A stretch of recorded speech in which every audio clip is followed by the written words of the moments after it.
Selamat datang di Novel Story, channel yang menceritakan novel berjudul Aku Bukan Menantu Sampah. Jangan lupa subscribe dan like. Sekian dari Mimin, silahkan menikmati ceritanya ya. Aku Bukan Menantu Sampah, bab 420 tempat pengumpulan aura. Ketika dia menyebutkannya, kerumunan langsung menjadi hening, ekspresi wajah menjadi ketakutan. Waktu itu, keluarga Su Jiang pergi ke bandara dan bersama pengobatan tradisional negara berebut menjemput bos ini. Hal ini tersebar di kawasan kota Wasa selama beberapa saat. Bos besar yang bisa mendapatkan kehormatan seperti ini, hanyalah sedikit orang di seluruh kota Wasa. Apakah bos besar misterius ini sungguh adalah Rocky? Satu persatu kerumunan berspekulasi. Wajah Arsa menjadi muram ketika tidak ada yang memperhatikan. Dia menyelinap pergi, berjalan ke arah Rocky menghilang. Dia tadi mendengar dengan samar bahwa Rocky akan mencari harta di pegunungan.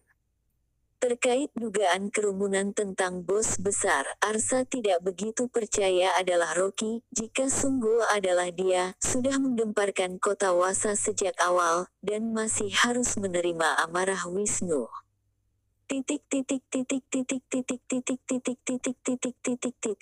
Pada saat ini, Rocky sudah membawa sekelompok orang datang ke kedalaman Akiyama. Awan terkulai di langit malam, cahaya ungu yang samar itu terpantul di awan, tidak begitu jelas. Rocky menghitung menurut teknik Feng Shui, Nine Grand Heavenly Scriptures, berjalan maju ke arah energi Sage yang terkuat. Memasuki gunung yang dalam, tidak ada jalan lagi di depan, pepohonan juga semakin rimbun. Kanopi pohon yang menjulang tinggi, hampir menutupi langit. Rudy, Suri Jiang dan lainnya yang mengikuti di belakang, sudah terengah-engah, tetapi mereka tetap mengikutinya sekuat tenaga. Kedua orang juga tidak tahu apa yang Rocky cari, tetapi masih bersikeras mengikutinya, karena mereka percaya dengan Rocky.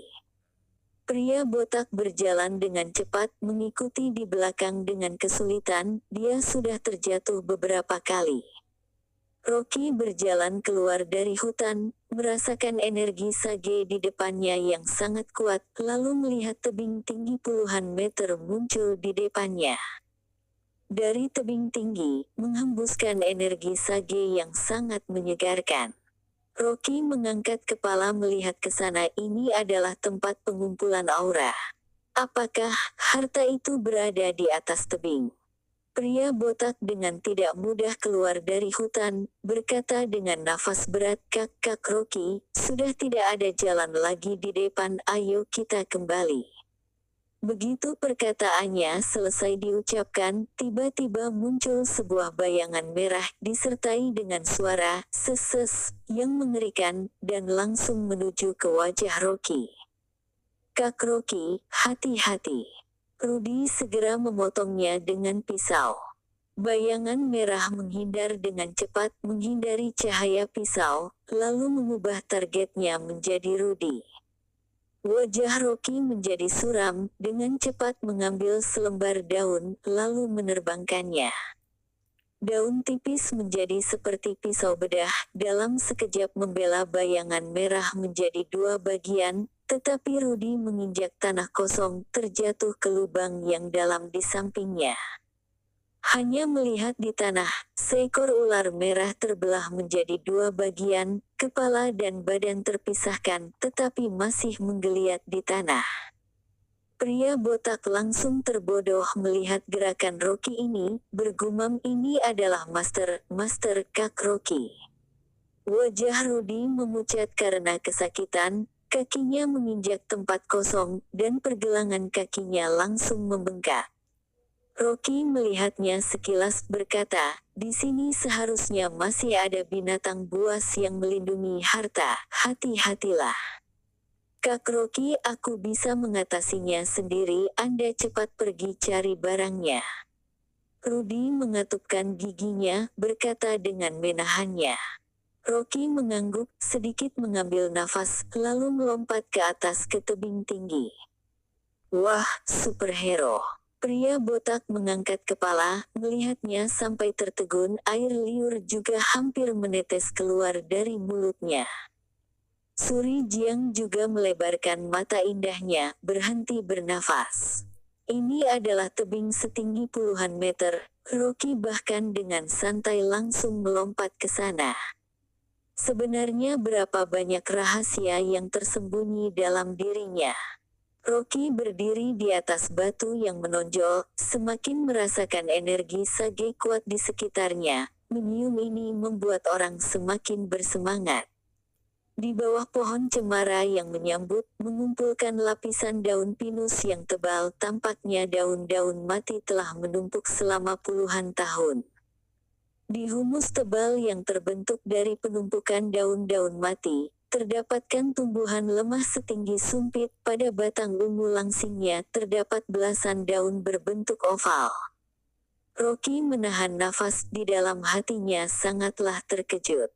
Dia pernah membaca pengenalan rinci jenis tumbuhan ajaib seperti ini di buku Nine Grand Heavenly Scriptures dalam bab pengobatan tradisional. Di dalam buku tercatat sebuah alam kultivitas yang disebut Nine Grand Realm, salah satu di antaranya ada jenis tumbuhan ajaib bernama Dracaena, tidak memiliki bunga dan buah, tetapi hanya perlu selembar daun sudah dapat meningkatkan kultivitas para kultivator selama puluhan tahun. Menurut buku tersebut, jenis tumbuhan ini sangat umum di Nine Grand Realm. Para kultivator sering menggunakannya untuk meningkatkan kultivitas mereka. Rocky tidak tahu tempat apa Nine Grand Realm itu, tetapi sejak dia lahir sampai sekarang, jangankan tidak pernah berjumpa Dracaena, bahkan mendengarnya juga tidak pernah. Tidak disangka, dia bisa melihat tumbuhan ajaib legenda seperti ini di sini. Meskipun dia sangat umum di Nine Grand Realm, tetapi di sini adalah pusaka para kultivator. Rocky menahan kegembiraannya, memegang batang rumput Dracaena ini dengan hati-hati, lalu memetiknya dengan lembut. Tepat pada saat ini, seekor ular hitam setebal pergelangan tangan tiba-tiba muncul dari samping, dan menyerang ke arahnya. Seluruh tubuh Rocky langsung mengeluarkan energi Sage. Ular hitam itu langsung berubah bentuk, seolah-olah menghadapi musuh yang kuat, berbalik dan melarikan diri, dalam sekejap menyelinap masuk ke dalam rerumputan, dan menghilang. Rocky mengalihkan pandangannya, mengambil Dracaena itu. Tepat ketika dia mengambil batang tipis itu dengan tangannya, batang ungu itu langsung layu, daun di atasnya berangsur-angsur gugur. Rocky segera mengumpulkan daun itu dengan hati-hati, menggenggamnya di pelukan, lalu melompat turun dari tebing. Kedua kaki mendarat dengan seimbang, mengangkat kepala melihat ke sana, wajahnya tiba-tiba menjadi suram. Hanya melihat Rudy, Suri Jiang, pria botak dan lainnya berdiri di kaki gunung, sepenuhnya dijaga dengan senjata, di depannya berdiri 12-13 orang berpakaian hitam. Begitu melihat Rocky turun, pria botak langsung berteriak dengan wajah sedih, Kak Rocky, tolong. Wajah Rocky menjadi dingin, mengamati pria berbaju hitam itu. Sekelompok orang ini mengenakan pakaian yang kuat, dan masih mengenakan penutup kelapa hitam, tidak dapat melihat asal-usulnya, tetapi dia sangat jelas dapat merasakan bahwa ada 4 orang di antara orang-orang ini yang mengeluarkan energi Sage. Mereka adalah kultivator. Seorang pria berbaju hitam mengangkat kepala dan berteriak, kamu seharusnya sudah mendapatkan barangnya, kan? Serahkan dengan patuh barang yang kamu dapatkan, kalau tidak temanmu akan mati. Rocky berkata sambil tersenyum tipis, barang memang berada di tanganku, kamu datang ambillah sendiri. Selesai berbicara, dia mengeluarkan Dracaena, lalu mengguncangnya di depan sekelompok orang ini. Empat kultivator langsung mencium energi sage yang kuat, mata mereka langsung memancarkan cahaya keserakahan. Salah satu orang dari mereka tidak bisa menahannya, berjalan ke arah Rocky dengan langkah besar. Rocky memegang Drakaena, dan tidak bergerak sama sekali. Tepat ketika pria berbaju hitam ini juga sangat tidak sabar dan mengulurkan tangan untuk meraihnya. Tiba-tiba suara gemuruh besar terdengar di langit, kemudian sebuah guntur bom langsung turun dari awan dan menghantam ke kepala pria berbaju hitam itu. Ah! Pria berbaju hitam itu menjerit dan langsung terjatuh di tanah. Sekitar langsung menjadi hening, pandangan mata beberapa pria berbaju hitam itu terkejut, sungguh tidak berani mempercayai kenyataan yang terjadi di depan mereka. Pria botak juga membuka lebar mulutnya, bola matanya hampir melompat keluar. Kak Rocky, guntur ini, bukan Anda yang memanggilnya, kan? Apakah dia masih manusia? Rocky menatap pria berbaju hitam, berkata dengan dingin, barangnya ada di sini, tergantung siapa yang memiliki nyawa untuk mendapatkannya.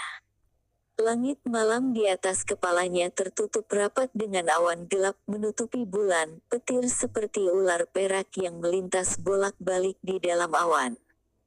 Sekelompok pria berbaju hitam saling memandang, bahkan mulai gemetar secara serempak. Bahkan 3 kultivator yang tersisa, juga sepasang kakinya melemas. Lawan sangatlah kuat. Seorang pria berbaju hitam gemetaran, lalu menggunakan pisau menunjuk ke tengah Suri Jiang dan lainnya, kemudian berteriak, jangan lupa, nyawa mereka semua, masih di tangan kami. Terima kasih telah menonton, jangan lupa like, komen dan subscribe ya teman-teman agar saya semangat melanjutkan novel ini. Jika ada yang kurang baik silahkan komen di bawah agar saya memperbaikinya. Sekian dan terima kasih ya.